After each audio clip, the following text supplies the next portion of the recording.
Pagbasa gikan sa mga buhat sa mga apostoles. Minahal kong Teofilo, sa una kong sulat gihisgutan ko ang tanang butang nga gibuhat o gitudlo ni Jesus sukad sa pagsugod niya sa iyang buluhaton hangtod sa adlaw nga gibayaw siya ngadto sa langit. Wala pa siya bayawa, gipahimangnuan niya pinaagi sa Espiritu Santo ang mga tawo nga iyang gipili nga mga apostoles. Sulod sa kapatan kaadlaw human siya mamatay, nagpakita siya kanila sa makadaghan sa mga paagi nga nagmatuod nga buhi gayud siya. Nakita siya nila ug nakigsulti kanila mahitungod sa paghari sa Dios. Ug samtang si Jesus uban pa kanila gitugon niya sila, ayaw una kamo pagbiya sa Jerusalem, hulatan ninyo ang gasa nga gisaad sa akong amahan sumala sa gisulti ko kaninyo.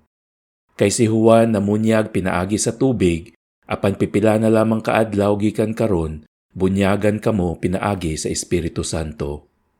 Sa pagkatigom nila, gipangutana nila si Jesus, Ginoo, tukuron mo ba pag-usab ni ining panahuna ang gingharian sa Israel? Si Jesus mitubag kanila, ang mga panahon ug mga adlaw gilatid ng daan sa pagbuot sa akong amahan. Dili ka moangay magpakisayod kung kanus-a kini mahitabo. Apan kun mukunsad na kaninyo ang Espiritu Santo, makadawat kamo gahom ug mahimo kamong akong mga saksi sa Jerusalem, sa tibuok Judea ug Samaria ug sa tibuok kalibutan. Human niya isulti kini, gibayaw siya ngadto sa langit samtang nagtan-aw sila kaniya, ug siya wala na nila makita kay gisalipdan man siya panganod. Samtang nagtutok sila sa langit sa pagkayab ni Jesus, may duha ka tawo nga nagbistig puti nga mitungha pagkalit ug mibarog tupad kanila. Miingon sila, mga taga Galilea, nganong nagbarog man kamo dinhi ug nagsigig hangad sa langit.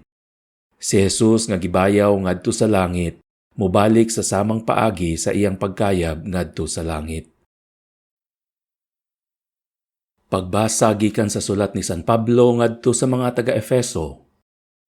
Ug naghangyo ako sa Dios sa atong Ginoong Hesukristo, ang gamhanang Amahan, nga hatagan unta kamo sa espiritu nga maghimo kaninyong maalamon ug magpadayag sa Dios kaninyo aron makaila kamo kaniya. Naghangyo usab ako nga malamdagan unta ang inyong salabutan aron masayod kamo unsa ang paglaom nga alang niini gitawag kamo. Ug hinaot usab unta nga masayod kamo sa kahupong sa mga panalangin nga gisaad niya sa iyang katawhan. Dugang pa niini, gipanghinaot ko nga masayra ninyo ang kadako sa iyang gahom nga ania kanato nga nagtuo kaniya. Kining gahuma nga ania kanato mao ang gigamit niya pagbanhaw kang Kristo ug pagpalingkod kaniya sa iyang tuo didto sa langit. Didto naghari si Kristo labaw sa tanang mga hari ug sa mga anaa sa gahom ug sa mga punuan ingon man sa mga kaginuohan. Labaw siya sa tanan bisan unsa pa ang ilang katungdanan niining kalibutan ug sa sunod. Gibutang sa Dios ang tanan ubos sa pagmando ni Kristo ug alang sa simbahan gihimo siyang pangulo nga labaw sa tanan. Ang simbahan mao ang lawas ni Kristo, ang kahingpitan niya nga mao ang naghingpit sa tanang butang. Pagbasa gikan sa Ebanghelyo sumala ni San Lucas. Si Jesus miingon sa iyang mga tinun-an, kini mao ang nahisulat, nga ang Mesiyas kinahanglan magantos ug unya mabanhaw sa ikatulong adlaw, ug nga ang iyang ngalan ang mensahe may tungod sa paghinulsol ug sa pagpasaylo sa mga sala, kinahanglan isangyaw ngadto sa tanang mga nasod sugod sa Jerusalem. Kamo mga saksi niining mga butanga, ug ako mismo mao ang magpadalangan kaninyo sa gisaad sa akong amahan. Apan kinahanglan maghulat kamo sa syudad hangtod nga mukunsad kaninyo ang gahom gikan sa kahitasan.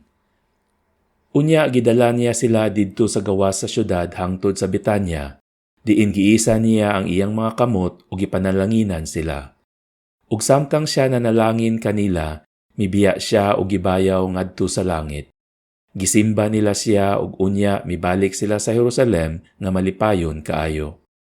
Nagkanunayan sila didto sa templo ug nagpasalamat sa Dios.